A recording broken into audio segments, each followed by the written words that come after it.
السلام علیکم ورحمۃ اللہ وبرکاتہ۔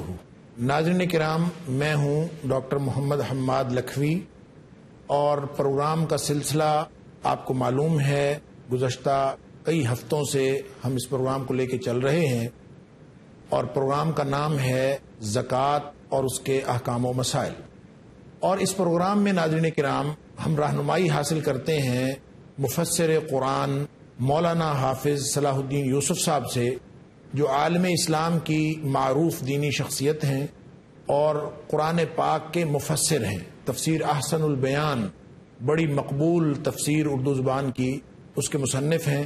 ہماری خوش قسمتی کہ الحمدللہ وہ ہمیں وقت دیتے ہیں، ہمارے اسٹوڈیو تشریف لاتے ہیں، اور ہم ان سے رہنمائی حاصل کر رہے ہیں اور بہت کچھ سیکھ رہے ہیں۔ حافظ صاحب محترم، السلام علیکم ورحمۃ اللہ وبرکاتہ۔ بہت شکریہ آپ کی تشریف آوری کا۔ اچھا حافظ صاحب، ہم گزشتہ پروگرام کے آخر پہ بات کر رہے ہیں مصارف زکوٰۃ کے حوالے سے، یعنی گزشتہ پروگرام میں بھی ہماری بات ہوئی، اور آخر پہ والمؤلفۃ القلوب ان کی بات ہو رہی تھی، اور اس میں آپ نے فرمایا تھا 3 قسم کے لوگ ہیں۔ مجھے یہ سوال پیدا ہوا، میں نے ایک دفعہ فتویٰ پڑھا شیخ صالح العثیمین کا، وہ فرماتے ہیں کہ ان سے مراد صرف وہ لوگ ہیں جن سے، یہ تینوں قسموں میں بھی ہوں جو آپ نے فرمائی، ان سے مراد صرف وہ لوگ ہیں جن سے اسلام کو تقویت پہنچنے کا امکان ہو، اور جن سے اسلام کو تقویت پہنچنے کا کوئی امکان نہیں ہے وہ بھلے ان میں سے ہوں، ان کو زکوٰۃ نہیں دی جا سکتی۔ اس کے بارے میں آپ کا کیا خیال ہے؟ کیسے فرق کریں گے ہم دونوں میں؟ قرآن مجید میں جو زکوٰۃ کے مصارف بیان ہوئے ہیں ان میں ایک مؤلفۃ القلوب بھی ہے۔ صحیح۔ مؤلفۃ القلوب کا مطلب یہ ہے کہ ان کے دل کی تعریف کر کے، یعنی ان کو اپنی طرف مائل کرنے کے لیے ان کے ساتھ تعاون کا معاملہ کیا جائے، یہ ہے تالیف قلب۔ اس میں نے بتلایا تھا کہ 3 قسم کے افراد آ سکتے ہیں۔ صحیح۔ ایک تو وہ ایک جگہ مسلمان رہتے ہیں، وہاں ایک کوئی غیر مسلم با اثر آدمی ہے، تو کفار کے ظلم و ستم کا وہاں مسلمان نشانہ بنتے رہتے ہوں، تو اس با اثر غیر مسلم با اثر شخصیت جو ہے اس کے ساتھ اگر آپ تعاون کرنا چاہیں اس نقطۂ نظر سے کہ چلو یہاں موجود مسلمان ہیں وہ کفار کے ظلم و ستم سے بچ جائیں، تو اس کو بھی آپ زکوٰۃ کی رقم دے سکتے ہیں اس نقطۂ نظر سے۔ دوسرے میں بتلایا تھا کہ جو نو مسلم ہیں، نئے نئے مسلمان ہوتے ہیں، تو مسلمان ہونے کے بعد ان کو کئی مشکلات کا شکار ہونا پڑتا ہے، تو ان کی تالیف قلب کے لیے بھی، تاکہ وہ ان مشکلات کی وجہ سے دوبارہ کفر کی طرف نہ لوٹ جائیں، ان کی بھی آپ امداد زکوٰۃ کی رقم سے کر سکتے ہیں۔ اور تیسری قسم میں نے بتلائی تھی کہ جو مائل ہوں اسلام کی طرف، ایسے غیر مسلم اسلام کی طرف مائل ہیں، ان کی کچھ اگر مدد کی جائے تو وہ اسلام قبول کر سکتے ہیں۔ صحیح۔ تو یہ 3 قسم کے افراد، ان کی بابت آپ خود غور کریں کہ اس سے یقیناً یا تو اسلام کو فائدہ پہنچتا ہے یا مسلمانوں کو فائدہ پہنچتا ہے۔ نہیں، اس میں وہ تالیف قلب والے وہ لوگ غیر مسلم ہوں یا نو مسلم ہوں، جو بالکل عام لوگ ہیں اور بس ایک فرد ہے، عوام الناس ہیں، اور ان کے ایک تو جو سردار قسم کے لوگ جو آپ نے کہا با اثر لوگ ہیں، با اثر لوگ تو چاہے غیر مسلم ہوں اور اسلام کی طرف مائل ہوں، اور چاہے وہ نو مسلم ہوں، ان سے تو اسلام کو تقویت ہوگی، لیکن جو ایک فرد ہے عوام الناس میں سے، تو کیا ان کا اور با اثر لوگوں کا معاملہ ایک جیسا ہوگا؟ نہیں، ایک جیسا تو نہیں ہوگا، لیکن ہو سکتا ہے وہ ایک فرد بھی آگے چل کر ہمارے لیے بہت مؤثر ثابت ہو، لہٰذا اس کو بھی دی جانی چاہیے۔ یہ تو اللہ کو پتا ہے نا۔ جی ٹھیک۔ تو اللہ تعالیٰ نے ایک راستہ ہمارے لیے کھلا رکھا ہے، تو ہم ایک محض وہم یا شک کی بنیاد پر اس کو نظر انداز کر دیں، یہ تو بات صحیح نہیں ہے۔ ایک نو مسلم بھی ہمارے لیے بہت فائدہ مند ثابت ہو سکتا ہے، اس طریقے سے جو میلان رکھتا ہے وہ بھی ہو سکتا ہے. یہ بھی ہو سکتا ہے کہ اسلام قبول کرنے کے بعد وہ ہمارے مسلمانوں کے لیے بہت زیادہ فائدہ مند ثابت. لہذا اس میں جو علماء اختلاف رکھتے ہیں کہ ایسے لوگ جو بہت بااثر نہیں ہیں، عوام الناس، ان کو زکوٰۃ نہیں دی جانی چاہیے، اس میں آپ کی راجع بات یہی ہے کہ ان لوگوں کو بھی زکوٰۃ دینی چاہیے. اصل میں اس میں ایک اور اصول آپ سمجھ لینا تو پھر آپ کی سمجھ میں بات جلدی آ جائے گی صحیح انشاءاللہ تعالی. وہ اصول یہ ہے کہ زکوٰۃ دیتے وقت علماء نے 2 کلیے بنائے جی ان تمام نصوص کو سامنے رکھتے ہوئے. صحیح. ایک تو وہ ہیں جو مستحق ہیں امداد کے، ضرورت مند ہیں، جیسے فقیر، مسکین، یہ تو وہ ہیں کہ جو واقعی امداد کے مستحق ہیں اور ضرورت مند ہیں، ان کو اس بنیاد پر آپ نے زکوٰۃ دینی ہے. ٹھیک. دوسرا کلیہ انہوں نے یہ بنایا ہے کہ ایسے لوگ جن سے مسلمانوں کو یا اسلام کو فائدہ پہنچے. صحیح. سمجھے؟ یعنی ان کی خدمات یا ان کا کردار و عمل ایسا ہو کہ جس سے اسلام اور مسلمانوں کو تقویت پہنچتی ہے، ان کو بھی زکوٰۃ دینی تو ان کو بھی زکوٰۃ دی جا سکتی ہے. صحیح. یہ اس کلیے کی روح سے جو اللہ کی راہ میں جہاد کرنے والا غازی ہے، اللہ تعالیٰ نے اس کو بھی اجازت دی ہے کہ آپ زکوٰۃ کی رقم سے اس کے ساتھ تعاون کریں. تو فی سبیل اللہ میں جا کے ہم بات کریں گے. وہاں آئے گی، لیکن میں بات کو سمجھانے کی کلیہ آپ بتا. ہاں، جو علماء نے جو کلیہ بنایا ہے وہ ایسے نہیں بنایا، یعنی ساری مدات کو اور ساری نصوص کو جو ان مدات کے حوالے سے ہیں ان کو ملحوظ رکھتے ہوئے یہ کلیہ بنایا. یہ 2 کلیے بڑے بہترین بنائے ہیں علماء نے. اس سے ایک تو وہ اپنی حیثیت کے اعتبار سے مستحق ہوں، اور دوسرا یہ کہ اسلام کے لیے تقویت کا باعث ہو یا مسلمانوں کے لیے تقویت. ان دونوں باتوں میں سے کوئی ایک مقصد یعنی کوئی حکمت اس کے پیچھے کار فرما ہوتی ہے جو یہ مدات اسلام نے بیان کی ہے. جزاکم اللہ خیر. یہ جو مؤلفۃ القلوب ہیں ان کے بارے میں کوئی اور بات جو آپ بتانا چاہیں؟ نہیں، میں ایک اور بھی بات عرض کروں گا کہ ہماری جو نام نہاد اسلامی حکومتیں ہیں، عیسائی مشنریاں جو ہیں نا، ایسے علاقوں میں جہاں خاص طور پر مسلمان غربت کا شکار ہیں، جیسے افریقہ اور اس طرح کے بہت سے علاقے ہیں، تو وہاں مالی طور پر مسلمان بڑی مشکلات کا شکار ہیں. تو عیسائی حکومتیں اپنی عیسائی مشنریوں کو بہت مالی تعاون دیتے ہیں. وہ وہاں کہیں صحت کے نام پر، کہیں تعلیم کے نام پر یہ مختلف انداز سے بڑے بڑے منصوبے بناتے ہیں اور وہاں کے مسلمانوں کو اپنے دام فریب کا شکار کر کے ان کو عیسائی بنانے کی کوشش کرتے ہیں. گویا مسلمانوں کو جو تالیف قلب کے لیے کام کرنا چاہیے تھا وہ غیر مسلم کر رہے ہیں. اب ہم عیسائی مشنریوں کو ناکام بنانے کے لیے ایسے علاقوں میں جہاں عیسائی مشنریاں اس طرح مسلمانوں کو اپنے اسی انداز سے، اسی قسم کے تعاون کے ذریعے سے ان کو مرتد بنا رہی ہیں، اسلام سے پھیر رہی ہیں، تو ہم اس مد کو وسعت دے کے ان علاقوں میں ان مسلمانوں کو بھی ارتداد سے بچا سکتے ہیں. یہ بہت اہم مد ہے جس سے ہماری اسلامی حکومتیں غافل ہیں اور وہ اس کو بروئے کار نہیں لا رہی ہیں. یعنی اس کا جو اسلامی حکومتوں کو خاص طور پر اور جو بھی اہل ثروت ہیں بڑے بڑے پوری دنیا میں مسلمانوں میں سے، ان سب کو اس طرف توجہ دی جانی چاہیے. ہم سب کو اس طرف عیسائی کی طرف سے جو مسلمانوں کو ارتداد کی مہم چلا رہے ہیں، وہ اس سے اس کا اس کا توڑ بھی زکوٰۃ کے نظام سے ہی ہو سکتا ہے اگر یہ درست طریقے سے چلایا جائے. اچھا جی، اس کے بعد آتے ہیں وفر رقاب. پھر رقاب، اس کا مطلب یہ رقاب کا معنی تو ہے گردنیں. تو گردنیں آزاد کرنے میں مراد یہ ہے. اس زمانے میں رقاب کا مطلب ہے فی فک الرقاب. فی فک الرقاب مراد یہ ہے. یعنی اس زمانے میں چونکہ غلامی کا سلسلہ قائم تھا آزاد کروانے میں، تو یہ اسلام نے غلامی کو بالکلیہ حکمن تو ممنوع قرار نہیں دیا، لیکن ایسے طریقے اختیار کیے کہ اس نظام کی حوصلہ شکنی ہو. مختلف مدات میں کفارے کے طور پر غلاموں کو آزاد کرنے کی ترغیب دی، غلاموں کے ساتھ اس نے سلوک کی ترغیب دی. اس طریقے سے تو یہ غلاموں کو آزاد کرنے کی اسلام نے چونکہ بڑی ترغیب دی ہے، حتیٰ کہ اس کو بھی زکوٰۃ کی مدات میں اللہ تعالیٰ نے شامل فرما دیا تاکہ آسانی کے ساتھ ہر شخص اس کام میں زیادہ سے زیادہ حصہ لے سکے. اب یہ آج کل تو یہ شق جو ہے اس پر عمل ممکن نہیں ہے کیونکہ ابھی اس طرح کا رواج ختم ہو گیا ہے. تو اس سے ملتی جلتی کچھ اور بھی صورتیں ہو سکتی ہیں.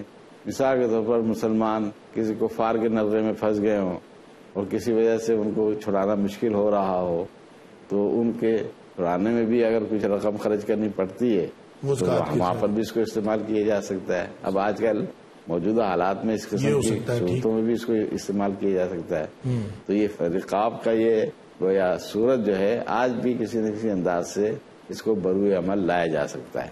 اچھا، ایسے ملازمین ہمارے ہاں خاص طور پہ بر صغیر میں بعض شعبے ایسے ہیں کہ جہاں پہ ملازمین نسل در نسل جو ہیں وہ اپنے جو بھی امپلائر ہیں اس کے ساتھ وہ پھنسے ہوئے ہیں کیونکہ وہ قرضے کے بوجھ تلے اس لیے آئے ہوئے ہیں کہ وہ نسلوں سے قرضہ لے رہے ہیں. ان کی آمدنی بہت کم ہے اور اپنی ضروریات پوری کرنے کے لیے مالک سے وہ وقتاً فوقتاً قرض لیتے رہتے ہیں. مثال کے طور پر جو بھٹا مالکان ہیں، یہ جو بھٹا کے مزدور ہوتے ہیں، یہ مزدور بیچارے بہت کم تنخواہ اور بہت کم ویجز پہ یہ کام کرتے ہیں اور جتنے بھی ویجز ہیں چاہے وہ ٹھیک ہوں بھی تو بھی یہ نسل در نسل قرض کے اندر جکڑے ہوتے ہیں. کسی خاندان کے اوپر ₹1,00,000 ₹2,00,000 ₹4,00,000 ہر ایک کے اوپر چڑھا ہوتا ہے، لہذا وہ کہیں جا نہیں سکتے ہیں. کیا ان لوگوں کو رقم دے کے چھڑا لینا یہ بھی پھر رقاب میں آئے گا یا نہیں آئے گا؟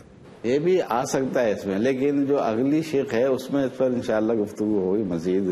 جس کے یہی زکوٰۃ کے مسائل جو اگلی شق پہ آئے گی تو پھر اس میں وہ لوگ اس میں بھی آ سکتے ہیں. ویسے جس طرح میں نے پہلے اشارہ کیا ہے نا، اس قسم کی صورتحال آ سکتی ہے. یہ بھی اور اس کے علاوہ اور کون سی صورت پھر رقاب میں آ سکتی ہے؟ میں عرض کروں کہ اس پہ انشاءاللہ ہم بات کرتے ہیں. ابھی ہمیں ایک بریک پہ جانا ہے. ناظرین کرام، مختصر سے وقفے کا وقت ہوا ہے. تشریف فرمائے ہمارے پاس مولانا حافظ صلاح الدین یوسف صاحب، اور رہنمائی کا سلسلہ جاری ہے زکوٰۃ اور اس کے احکام و مسائل کے حوالے سے.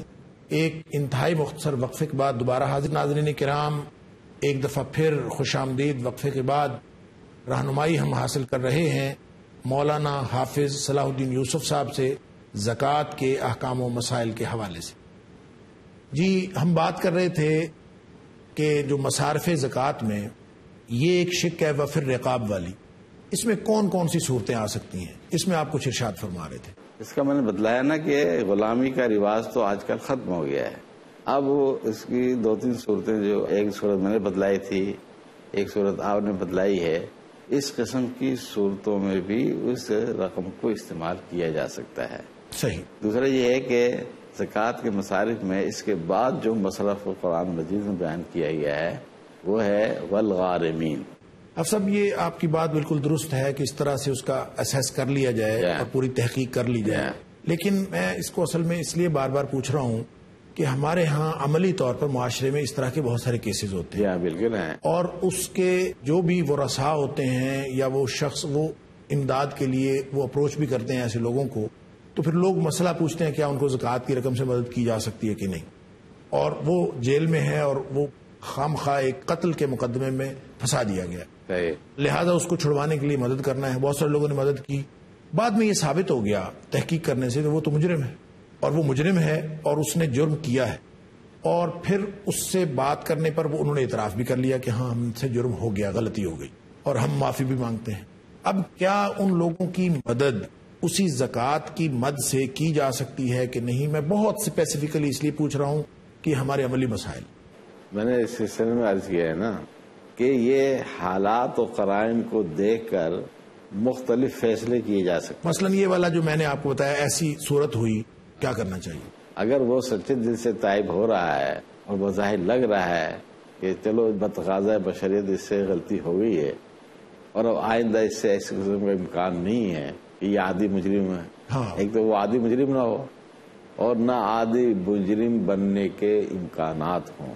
اگر عادی مجرم نہیں ہے اور عادی مجرم بننے کے امکانات بھی نہیں ہیں تو پھر چاہے وہ مجرم ہے اس سے غلطی سرزد ہو گئی، اس کو غلطی تصور کرتے ہوئے اس کی امداد کی جا سکتی ہے. درست. اب آئیں غارمین پہ، والغارمین. اور ایک مصرف غارمین کا قرآن مجید نے ذکر کیا ہے. اس میں علماء نے 2 قسم کے افراد کو شامل کیا ہے. ایک تو وہ جو مقروض ہوں، یعنی قرض کے بوجھ تلے دبے ہوئے ہوں اور ان کی آمدنی اتنی ہے کہ وہ قرض کی ادائیگی سے قاصر ہوں. اس کی وجہ سے بیچارے پریشان ہوں، تو اگر کوئی شخص زکوٰۃ کی رقم سے اس کا قرض ادا کر دے تو یہ بالکل جائز ہوگا۔ صحیح۔ اسی طریقے سے بعض لوگ جب جھگڑا ہو رہا ہوتا ہے دو آدمی میں، تو اختلاف اور جھگڑے کو ختم کرنے کے لیے وہ ایک دوسرے فریق سے کہتا ہے کہ بھئی تم اس کو اتنی مہلت دے دو، اگر اس نے اس وقت تک پیسے ادا نہ کیے تو میں ذمہ دار ہوں، تم مجھ سے رقم لے لینا۔ چنانچہ وہ اس کو مہلت دے دیتا ہے، صحیح۔ لیکن مہلت کے آنے پر بھی وہ شخص رقم ادا نہیں کرتا۔ اب ظاہر بات ہے کہ یہ ذمہ دار یہ بن گیا ہے، اس کے ذمہ اب اس نے ضمانت دی تھی۔ ہاں، تو یہ اس کو بھی شریعت نے اس بات کی اجازت دی ہے کہ اس کی بھی زکوٰۃ کی رقم سے، چاہے یہ مالدار ہی اپنی جگہ، لیکن جتنی ضمانت کی رقم ہے وہ زکوٰۃ کی رقم سے اس کو مہیا کی جا سکتی ہے۔ یعنی اس میں یہ نہیں دیکھا جائے گا کہ وہ رقم ادا کرنے کے قابل ہے یا نہیں، ہاں، بھلے وہ قابل ہو، لیکن چونکہ اس کو ضمانت میں پھنسا ہے، جی ہاں، ضمانت پھنسا ہے، اور اس کی نیت یہ ہے کہ ایک اسلامی معاشرے میں لڑائی جھگڑا فساد نہ ختم ہو، ایک اچھی نیت ہے اس کی، اس کی مدد کی اس کے ساتھ بھی تعاون کرنے کی اجازت اللہ تعالیٰ نے دی ہے زکوٰۃ کی رقم سے، کیونکہ اس کا اچھا جذبہ ہے، کیونکہ اللہ تعالیٰ فساد لڑائی جھگڑوں کو پسند نہیں کرتا، تو اس نے اللہ تعالیٰ کی منشا کے مطابق اس نے کوشش کی ہے کہ ان کے درمیان لڑائی جھگڑا مزید نہ بڑھے، تو اس نے ایک اچھی کوشش کی، اس کے ساتھ تعاون ہونا چاہیے۔ اب یہ جو مقروض افراد کا معاملہ ہے، جس طرح آپ نے پہلے بھی سوال کیا ہے، یہ ہمارے معاشرے میں بڑا سنگین مسئلہ ہے۔ بہت سے بیچارے سفید پوش لوگ ہوتے ہیں جو کسی نہ کسی وجہ سے مقروض ہو جاتے ہیں، اور ادائیگی ان کے لیے بڑی مشکل ہو جاتی ہے، سمجھے، ان کی آمدنی تھوڑی ہوتی ہے، اخراجات زیادہ ہوتے ہیں، قرض کی ادائیگی نہیں ہو پاتی۔ یہ ان سفید پوشوں میں آتے ہیں جن کی بابت میں نے پہلے بھی وضاحت کی ہے اور آپ نے بھی وضاحت کی ہے، تو یہ ہمارے تعاون کے زیادہ سے زیادہ مستحق ہیں۔ وہ بیچارے ساری زندگی پریشان رہتے ہیں، بعض دفعہ لوگوں کا اس قرض کی وجہ سے کاروبار ختم ہو جاتا ہے، جینا دوبھر ہو جاتا ہے، حتیٰ کہ بعض لوگ بیچارے خودکشی تک مجبور ہو جاتے ہیں۔ لیکن ہمارے معاشرے کے اصحاب ثروت لوگ وہ یہ کہتے ہیں تو سفید پوش ہے، کوئی فقیر مسکین تھوڑی جو ہم اس کو زکوٰۃ دے دیں، اس کو وہ زکوٰۃ دینا گوارا ہی نہیں کرتے۔ حالانکہ جب اللہ تعالیٰ نے اجازت دی ہے ہمیں اور یہ سہولت رکھی ہے کہ تو مقروضوں کے قرض ادا کرنے کے لیے زکوٰۃ کی یعنی مقروضوں کا قرض ادا کرنے کے لیے یہ نہیں دیکھا جائے گا کہ وہ مسکین یا فقیر ہے یا نہیں، وہ مسکین یا فقیر کی مالی استطاعت دیکھی جائے گی۔ وہ فقیر یا مسکین کی مد میں نہ بھی آتا ہو، کہ ذیل میں نہ بھی آتا ہو، تو بھی اگر مقروض ہے اور وہ قرض ادا کرنے کی صلاحیت نہیں رکھتا، اس کے پاس اتنے یعنی مالی حیثیت نہیں ہے، تو اس کو زکوٰۃ دی جائے۔ دیکھو نا، یہ اصل میں یہ مسئلہ زیادہ پیدا ہی سفید پوشوں کے درمیان ہوتا ہے، فقیر اس کی تو ضروریات بالکل محدود ہوتی ہیں۔ اچھا، نہیں، میں اس کا بالکل ایک دوسرا پہلو معاشرے کے حوالے سے بات کی کہ ایسے لوگ ہیں جو سفید پوش طبقہ جو مقروض ہے اور وہ اس کو مدد کی ضرورت ہوتی ہے، یہ بالکل ٹھیک بات ہے، لیکن اس کا ایک بالکل دوسرا پہلو ہے کہ وہ فقراء و مساکین جو اگرچہ فقراء و مساکین اپنی جگہ ہیں یا نہیں، یہ بھی معاشرے کا ایک بڑا معروف ٹرینڈ ہے آج کل۔ یہ قرضہ جو ہے یا میں مقروض ہوں، اس اصطلاح کو یا اس کیفیت کو گداگری کے ٹول کے طور پر استعمال کیا جاتا ہے کہ اکثر و بیشتر ایسے لوگ ملتے ہیں کہ آپ کو 90% وہ کہیں گے کہ میں مقروض ہوں۔ اب یہ تو آسان طریقہ ہے کہ میں پہلے قرضہ لے لوں اور قرضہ لینے کے بعد میں مقروض بن جاؤں، وہ میں بینک سے قرضہ لے لوں یا میں کسی اور سے لے لوں، پھر میں مقروض بن جاؤں، پھر میں زکوٰۃ کا مستحق بن جاؤں، پھر میں آپ جیسوں سے جو اہل علم جو ہیں مقروض کی مدد کرنے کے لیے سارے لوگوں کو ترغیب دے رہے ہوتے ہیں، ان کے ذریعے سے میں مستحق زکوٰۃ بن کے اس سے اپنا حصہ وصول کر لوں۔ یہ ایک معاشرے کے اندر جو یہ ٹرینڈ ہے بالکل دوسرا، یہ بھی بہت موجود ہے۔ اس کے بارے میں پھر آپ کیسے بیلنس رکھیں گے کہ ایک طرف وہ طبقہ ہے اور ایک طرف وہ طبقہ ہے؟ تو مقروض ہر ایک کو دے دینی چاہیے زکوٰۃ، مقروض ہے وہ جینوین۔ میری بات سنیں، اگر کوئی واقعی اس طرح کا ہیرا کرتا ہے، اول تو میں سمجھتا ہوں اس طرح کا ہیرا کرنے والا ہوئیں گے، میں انکار نہیں کرتا، ہمارے معاشرے میں فراڈ کرنے والے ہر شعبے میں موجود ہیں، تو اس طریقے سے بھی فراڈ کرنے والے اس کو ہیلا اگر زکوٰۃ لینے کے لیے نہ بھی کیا جائے تو عملاً وہ سٹیپ بائی سٹیپ ہوتی ہے یہ بات۔ مثلاً پہلے سٹیپ پہ قرضہ لینا، اس کی اس وقت نیت اگرچہ نہیں تھی کہ میں کل کلاں زکوٰۃ کا مستحق ہوں گا، لیکن اس نے قرضہ لیا، بینک سے قرضہ لے لیا، میں کاروبار کرتا ہوں، سودی قرضہ ہے یا غیر سودی ہے جو بھی ہے، آج غیر سودی قرضہ کون دیتا ہے؟ سب کے سب ہاں، بینک تو غیر سودی نہیں دیتے، سودی قرضے. اس نے قرضہ لے لیا، ایک بڑا قرضہ لے لیا، کاروبار کیا اور وہ کاروبار نہیں چل سکا، اب وہ قرض کے بوجھ تلے دب گیا. ظاہر ہے جس وقت وہ قرض لے رہا تھا اس وقت اس کی کیفیت ایسی نہیں تھی کہ وہ زکوٰۃ کا مستحق ہو، اس کے معاملات چل رہے تھے، لیکن اس نے گویا اپنی مالی حیثیت کو بڑھانے کے لیے اس نے ایک عمل کیا جو الٹا پڑ گیا. لیکن چونکہ اسلام نے مقروض کی مد علیحدہ رکھی ہے فقیر، مسکین اور غارمین سے، تو بہرحال اس کی حکمت تو سمجھ میں آتی ہے کہ ایسے لوگ جو فقیر مسکین کی مد میں نہیں آتے ان لوگوں کو ہمیں دینا ہے. تو چاہے اس کی حالات جیسے بھی ہوں اور وہ مقروض ہے تو ہمیں دے دینی ہے زکوٰۃ. میں صرف یہ پوچھنا چاہتا ہوں. نہیں، آپ نے جو ایک مثال دی ہے کہ محض اپنی مالی حیثیت میں اضافے کے لیے یا اپنے کاروبار میں بڑھانے کے لیے وہ بینک سے سودی قرض لیتا ہے، تو شرعاً تو اس کو اس کی اجازت ہی نہیں تھی.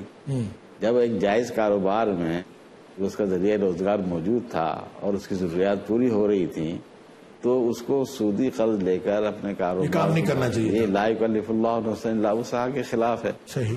تو اس کا مطلب ہے کہ ایسے لوگ تو یقیناً مستحق نہیں ہوں گے. ایسے لوگ مستحق نہیں جو واقعی مقروض ہیں، اپنی خاص ضرورت کے لیے انہوں نے قرض لیا ہے، اب ان کے لیے ادائیگی مشکل ہو رہی ہے. اب اس میں اگر کوئی 2-4 آدمی فراڈ بھی کر کے لے جاتے ہیں تو آپ کو تو اجر و ثواب اس نیت سے مل جائے گا کہ آپ نے تو اللہ کے حکم کے مطابق مقروض سمجھ کر اس کی مدد کی ہے. جزاکم اللہ خیر. یعنی جینون مقروض جو ہوں ان کی مدد کی جانی چاہیے زکوٰۃ کی مد سے. حافظ صاحب، گفتگو ہماری جاری رہے گی انشاءاللہ، لیکن ایک دفعہ پھر ہمارے پروگرام کا وقت اختتام کے قریب ہے اور ہمیں بہرحال پروگرام ختم کرنا ہے، تو انشاءاللہ اگلے پروگرام میں آپ سے استفادہ جاری رکھیں گے. ناظرین کرام، زکوٰۃ کے احکام و مسائل اور آج کل ہماری گفتگو ہو رہی ہے مصارف زکوٰۃ، کن کن لوگوں کو زکوٰۃ دی جا سکتی ہے، اس کی مختلف تفصیلات اور اس کے مختلف پہلو رہنمائی ہم حاصل کر رہے ہیں مولانا حافظ صلاح الدین یوسف صاحب سے.